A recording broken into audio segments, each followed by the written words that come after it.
Hello friends, Roshni with study channel में आप सबका स्वागत है। आज हम देख रहे हैं प्रैक्टिस सेट नंबर 3 का पार्ट 2। इसके पहले हम 2 प्रैक्टिस सेट कर चुके हैं मैथ्स के, और आज हम मैथ्स के जो बचे वाले क्वेश्चंस हैं प्रैक्टिस सेट नंबर 3 के, उसका पार्ट 2 में कंप्लीट करेंगे। तो आइए हम क्वेश्चन नंबर 108 से स्टार्ट करते हैं। 107 तक उस दिन हुआ था कंप्लीट, आज 108 से करते हैं। तो 108वां क्वेश्चन है, समांतर चतुर्भुज का आधार की ऊंचाई से 3 गुना है, तो यदि क्षेत्रफल जो है, क्षेत्र जो दिया गया है वह 588 सेंटीमीटर वर्ग है, तो आधार और ऊंचाई ज्ञात कीजिए। तो समांतर चतुर्भुज का जो फॉर्मूला होता है हमारा, वह होता है आधार गुना ऊंचाई। तो यहाँ पर ऊंचाई क्या दिया गया है, ऊंचाई बोला गया है ऊंचाई से 3 गुना, मतलब जो लंबाई है वह 3 गुना है और ऊंचाई जो है वह x है। तो कितना हो जाएगा, ये हो जाएगी 3x और ये हो जाएगी x। तो आधार, इसका जो क्षेत्रफल होता है वह होता है आधार गुना ऊंचाई। तो आधार गुना ऊंचाई मतलब 3x गुना में x लिखेंगे, बराबर कितना दिया है 588।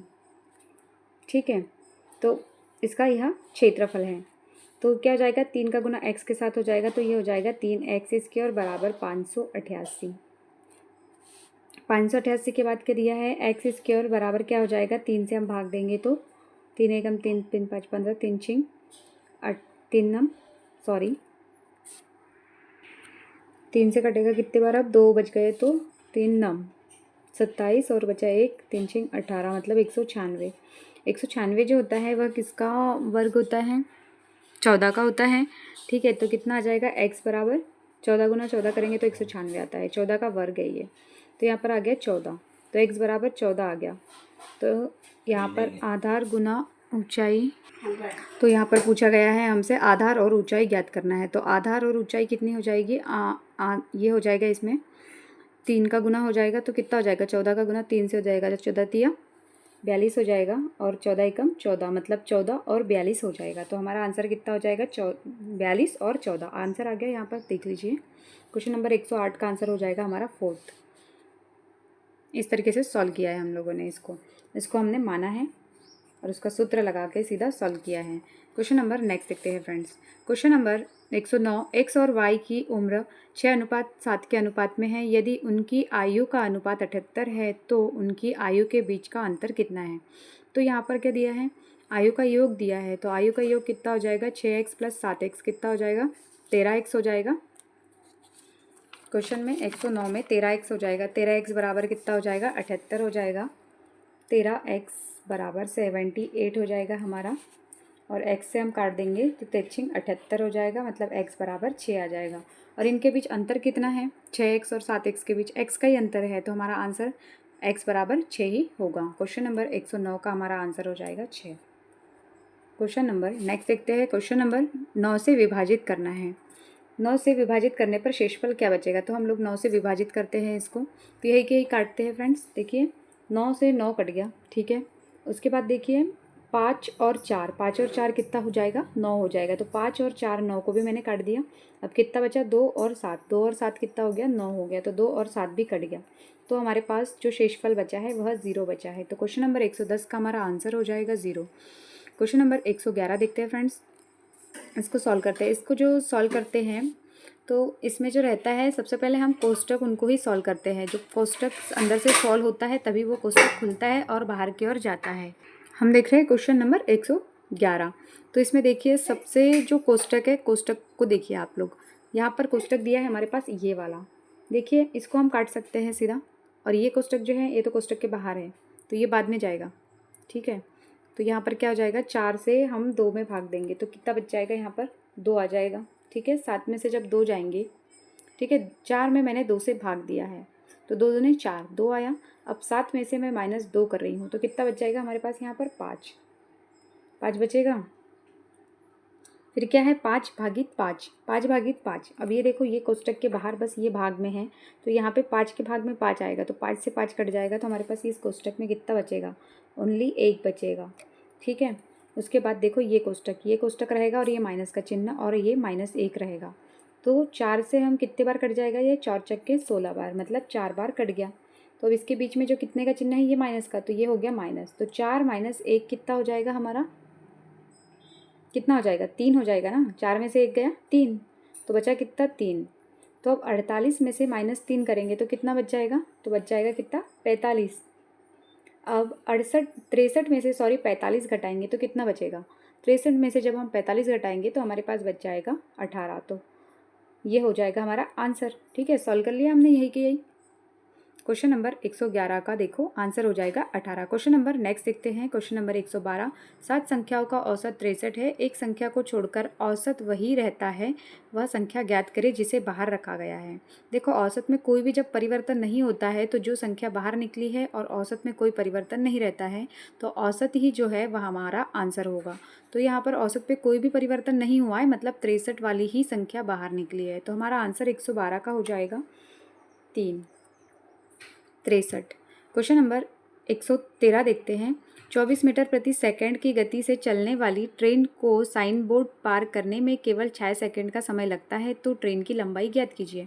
जब हमें ट्रेन की लंबाई ज्ञात करना है तो हमारे पास देखिए सबसे पहले हमें यूनिट देखना है, क्या यूनिट सबकी सेम है। जैसे यहाँ पर 24 मीटर प्रति सेकंड दिया गया है तो इसको भी हमें चेंज नहीं करना है, और यहाँ टाइम जो है वह 6 सेकंड दिया है, तो जो यूनिट है वह सेम है, इसके कारण हमें इनको चेंज नहीं करना पड़ेगा। तो दूरी बराबर क्या हो जाएगा, 4 इंटू समय, तो 24 गुना 6 हो जाएगा ना सीधा, तो हमारी दूरी निकल आ जाएगी। तो 24 गुना जब 6 करेंगे हम लोग तो कितना आ जाएगा, 6 चौके 24 जब करेंगे हम तो इसका हमारा आंसर क्या आ जाएगा, 24 गुना 6 कर देंगे हम तो हमारा आंसर आ जाएगा 144। तो यहाँ पर हमें 24 गुना 6 ही करना है। ठीक है, 24 गुना 6, तो आंसर हो गया 144। ठीक है फ्रेंड्स, क्वेश्चन नंबर नेक्स्ट देखते हैं। क्वेश्चन नंबर 114, एक व्यापारी ने 684 रुपये की दर से लेख बेचा और 14% का लाभ कमाया, तो लेख का लागत मूल्य ज्ञात कीजिए। लागत मूल्य मतलब हमें सीपी ज्ञात करना है, और हमारे पास जो दिया गया है 14% लाभ के साथ, तो वो दिया गया है हमारे पास एसपी। तो हमारे पास एसपी है 684 और हमें सीपी मतलब 100% निकालना है। तो कितना हो जाएगा, यहाँ पर 684 है, 684 है, यहाँ पर करते हैं हम दूसरे इस पे।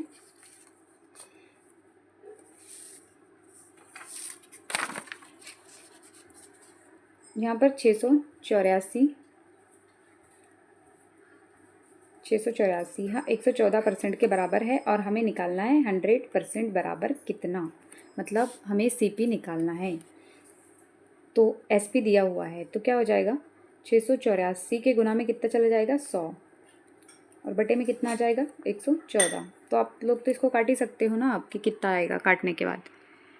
तो यह 100 यहाँ पर 114 से जो है यह कट जाएगा 6 बार, तो यहाँ पर हमारा आंसर जो आ जाएगा वह आ जाएगा 600, मतलब सीपी जो है वह 600 है और एसपी जो था हमारा 684 था, जिस पे 14% का जो है हमें लाभ हुआ था। तो क्वेश्चन नंबर सीपी जो आ गया हमारा 600, तो आंसर हो जाएगा हमारा 600, 114 का आंसर हो गया 600। क्वेश्चन नंबर 115 देखते हैं फ्रेंड्स। निम्नलिखित बार ग्राफ का अध्ययन करें और इस प्रश्न का उत्तर दे जो कि निम्न है।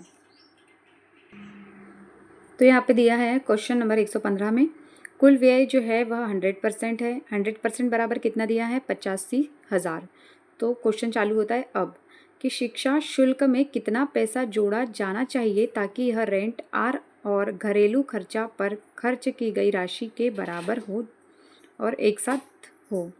मतलब यहाँ पे जो दिया गया है वह दिया गया है कि जो शिक्षा पे खर्च किए गए हैं वह पैसे और जो घरेलू कार्य में जो पैसे खर्च किए गए वह पैसे मिला के कितने होंगे टोटली। तो हम लोग 85 का उतना परसेंटेज निकालेंगे। तो यहाँ पर देखते हैं कि कितना परसेंटेज दिया गया है शिक्षा का और घरेलू खर्च का। तो देखिए यहाँ बार ग्राफ में यहाँ पर क्वेश्चंस दिया गया है। पहले बार ग्राफ को देखते हैं हम लोग, क्या आप देख रहे हैं बार ग्राफ में क्या दिया है, टी। देखिए यहाँ पर टी दिया गया है, तो टी का क्या दिया है, टी मतलब क्या हो रहा है यहाँ पर देखिए, टी मतलब हो रहा है यहाँ पर ट्रांसपोर्ट। एफ मतलब देखिए क्या हो रहा है, एफ दिया गया है, एफ का परसेंटेज दिया गया है 13%, टी का 15% दिया गया है जो कि ट्रांसपोर्ट की बात करता है। एफ में दिया गया है फूड कितना परसेंट, 13%। आई मतलब क्या दिया गया है, इन्वेस्टमेंट मतलब 12% दिया गया है। और एस मतलब क्या हो गया, शॉपिंग कितना 10%। और ये एच मतलब हाउस होल्ड दिया गया है। तो यहाँ पर हाउस होल्ड जो दिया गया है वह 17% दिया गया है। उसके बाद एक्सपेंसेस दिया गया है 19% और एजुकेशन दिया गया है, एक्सपेंसिव एजुकेशंस का ही है शायद, एजुकेशन, हाँ ये हाउस होल्डिंग वो है, हाउस होल्डिंग का है 17% और एजुकेशनल का दिया गया है हमारे पास 19% और आर का दिया है हमारे पास, आर मतलब रेंट, रेंट मतलब 14% दिया गया है। तो क्वेश्चन क्या बोल रहा है आगे देखो, क्वेश्चन बोल रहा है एफ और घरेलू खर्च एच पर खर्च की गई राशि को एक साथ ढूंढे। मतलब कि टोटल जो 100% दिया है हमारे पास वह 8500 दिया है और यहाँ पर बोल रहा है कि घरेलू और खाद्य और घरेलू खर्च। तो खाद्य में देखते हैं फूड, फूड कितना परसेंट है 13% और घरेलू कितना है एच, एच मतलब 17%। तो 13 और 17 कितना हो जाएगा, 13 और 17% जो है हमारा हो जाएगा टोटली 30%। तो हम लोग सीधा, हमारे पास 100% बराबर 8500 दिया है, 85,000, ठीक है। गुना करेंगे हम, ये कितना हो जाएगा 17 और 13 30%। तो यहाँ पर 30 लिखा मैंने, 30/100। तो इसका 30% हमें निकालना है, वह इसका आंसर हो जाएगा। ये हो जाएगा 2 से 2 0 कट जाएंगे, 3 2 0 कटेंगे, 3 का है 8500 में हम गुना करेंगे तो हमारा कितना आ जाएगा 25,500 आ जाएगा, 25,500। तो यह हमारा जो है आंसर हो जाएगा 25,500। नेक्स्ट क्वेश्चन पे चलते हैं, क्वेश्चन नंबर 116 देखते हैं, इसको ऐसे सॉल्व करना है, ठीक है फ्रेंड्स। आगे चलते हैं, क्वेश्चन नंबर 116, निम्नलिखित ग्राफ का अध्ययन करें और इस प्रश्न का उत्तर दे जो कि निम्न है। तो कुल व्यय जो दिया गया है यहाँ पर भी 100% बराबर 85,000 जो दिया गया है। यहाँ पे क्वेश्चन क्या बोल रहा है, शिक्षा शुल्क में कितना पैसा जोड़ा जाना चाहिए ताकि यह रेंट और घरेलू खर्च पर खर्च की गई राशि के बराबर हो। तो यहाँ पर इसके बराबर हो मतलब इनके बीच में जो है हमें अंतर पता करना है कि कितना है, तो वह जो अंतर निकलेगा हमारा उसी को हमें जोड़ना पड़ेगा। तो अब क्वेश्चन नंबर 116 देखो, इसका ग्राफ, इसके लिए भी फिर से ग्राफ देखना पड़ेगा, ऊपर जाना पड़ेगा ग्राफ देखने के लिए। फिर से ग्राफ देखिए, फिर से यहाँ पे हम लोग ग्राफ देखेंगे। इसमें 116 में अपने को बोला गया है, क्वेश्चन नंबर 116 चल रहा है ना हमारा। तो यहाँ पे रेंट और घरेलू, तो रेंट कितना है 14% और घरेलू कितना परसेंट है 17%। देख पा रहे हो आप लोग इधर। तो कितना हो जाएगा रेंट प्लस घरेलू खर्च, टोटल हो जाएगा 31। तो 85,000 का 31% निकालेंगे हम लोग, तो कितना हो जाएगा 85,000 का 31% बटे 100। ये जब निकालते हैं तो हमारे पास आ जाता है 26,350 आ जाएगा। ये हो जाएगा हमारा रेंट प्लस घरेलू, इसका हो गया रेंट प्लस घरेलू का हो गया। अब इसके बाद बोला गया है शिक्षा का, तो शिक्षा का निकाल लेते हैं। शिक्षा का कितना है 85,000 का, शिक्षा पे कितना दिया है एजुकेशन पे 19% दिया गया है, तो इसका 19% निकालेंगे, 19% बराबर 100। तो कितना आ जाएगा, यह जाएगा हमारा 16,150, 16,150। तो 26,350 में से 16,150 जब जाएंगे, इसको यहाँ पर हम माइनस कर देंगे इसमें से, तो कितना जाएगा, यह जाएगा हमारे पास 1,200 रुपये, सॉरी 10,200 रुपये हो जाएंगे। तो अगर इसको हमें इसके बराबर करना है, रेंट घरेलू के बराबर शिक्षा को करना है, तो उसमें हमें 10,200 रुपये जोड़ना पड़ेगा, तब जाके हमारा 26,350 के बराबर होगा। तो हमारा आंसर हो जाएगा ये। क्वेश्चन नंबर नेक्स्ट देखते हैं फ्रेंड्स, 116 का आंसर हो जाएगा 10,200।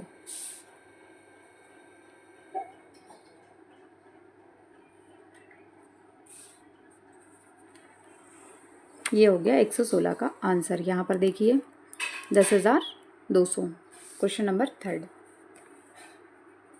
उसके बाद देखो 117वें नंबर का क्वेश्चन, यहाँ पे बोला है निम्नलिखित में से कौन सी संख्या 15 से विभाज्य है। तो 15 से विभाज्य होने वाली संख्या मैंने आप लोगों को बताया था। 15 को किस में तोड़ेंगे हम लोग, 3 और 5 में। तो देखिए सबसे पहले जब 5 से हम किसी संख्या में भाग देते हैं तो लास्ट में क्या बचता है, या तो 0 आएगा इकाई के अंक में, या तो फिर 5 आएगा। तो यहाँ पे देखिए कि इकाई अंक में यहाँ पर 4 आ रहा है, मतलब ये तो आंसर हो ही नहीं सकता, ये हमारा गलत हो गया।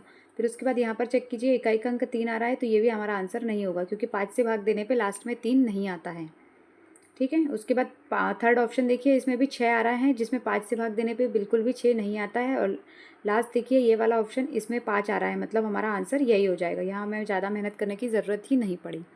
तो हमारा आंसर हो गया 4th इसका, क्योंकि ये पूरी तरीके से विभाज्य है 15 से। क्वेश्चन नंबर 118 देखते हैं। फिर से बार का क्वेश्चन आ गया है। निम्नलिखित बार ग्राफ का अध्ययन करें और इसे प्रश्न का उत्तर दें। यहाँ पर भी कुल व्यय जो है 100% बराबर 85,000 दिया है।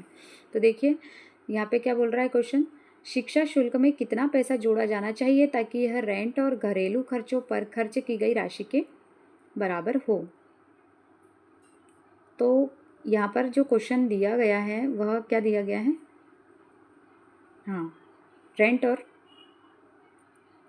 सॉरी यहाँ पर जो क्वेश्चन यहाँ पे तो मतलब ये सिर्फ जानकारी दी गई है, सॉरी 118 का जो क्वेश्चन है वो इधर है साइड में, तो इसको देखते हैं।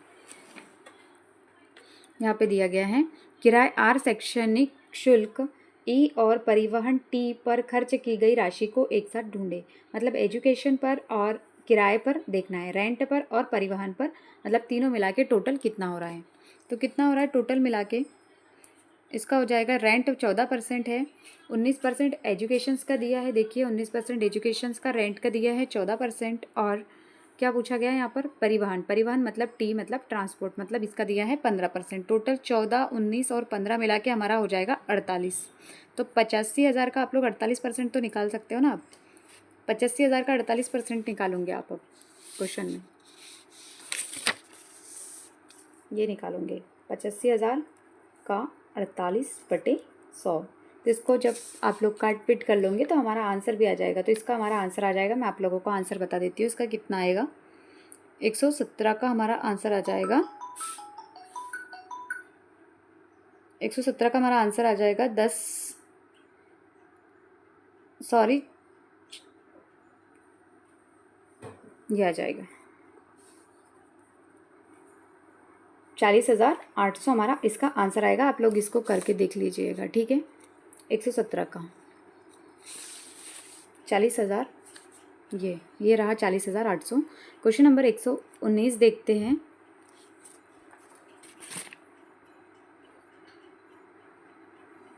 क्वेश्चन नंबर 119, निम्नलिखित में से 12 से विभाज्य होने वाली संख्या देखेंगे।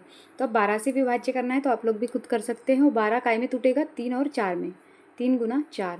तो 3 गुना 4 में जब टूटेगा तो आप लोगों को 3 से काट के देखना है सारी संख्याओं को। फिर लास्ट में जो देखिए, इसको मैं बताती हूँ लास्ट में क्या, सबसे पहले आप 3 से तो बिल्कुल मत काटिए, 4 से देखिए। 4 में क्योंकि 4 का जो नियम होता है वह लास्ट के जो 2 डिजिट रहता है उसमें अगर भाग जाता है मतलब पूरी संख्या में 4 का भाग जाता है, अगर उसका भाग नहीं जाता मतलब नहीं जाता। तो 4 से आप भाग दोगे 72 में, तो क्या 72 में 4 का भाग जाता है कि नहीं जाता। आप लोग इसको ऐसे सॉल्व कर लीजिएगा, ठीक है। आप इस लोग इसको सॉल्व कर लीजिएगा, हम लोग आगे बढ़ते हैं। क्वेश्चन नंबर 119 का आंसर क्या हो जाएगा मैं आपको बता देती हूँ। 119 का आंसर हो जाएगा, फर्स्ट हो जाएगा, 72 में इसका भाग जाता है हालांकि, और 4 में जो 78 का और 47 और 47 इनमें नहीं जाता है 4 का भाग। 7 से ही समझ में आ रहा है, एक 8 जो संख्या थी तो उसमें भी नहीं जाता है, केवल इसी में जाता है 4 का भाग, और 3 का तो बिल्कुल डेफिनेटली जाएगा ही। फिर क्वेश्चन नंबर 120 देखते हैं फ्रेंड्स। विनीत ने 4,560 रुपये का निवेश किया और 2 साल बाद, ये क्वेश्चन ही रॉन्ग दिया गया है यहाँ पर 120वां, 5 आफ्टर 32 रुपये प्राप्त किए, तो ये क्वेश्चन रॉन्ग है 120 वाला। तो यहाँ पर हो जाता है हमारा यहाँ पर हो जाता है हमारा चौथा प्रैक्टिस सेट कंप्लीट। फ्रेंड्स आप लोग क्लास को शेयर नहीं कर रहे हो, प्लीज़ क्लास को शेयर कीजिए, वरना मैं तो क्लास ही नहीं बना पाऊँगी क्योंकि कोई क्लास ही नहीं देख पा रहा है। प्लीज़ क्लास को शेयर कीजिए और कमेंट्स कीजिए और लाइक भी कीजिए अगर अच्छी क्लास लग रही है तो। थैंक यू फ्रेंड्स, जय हिंद।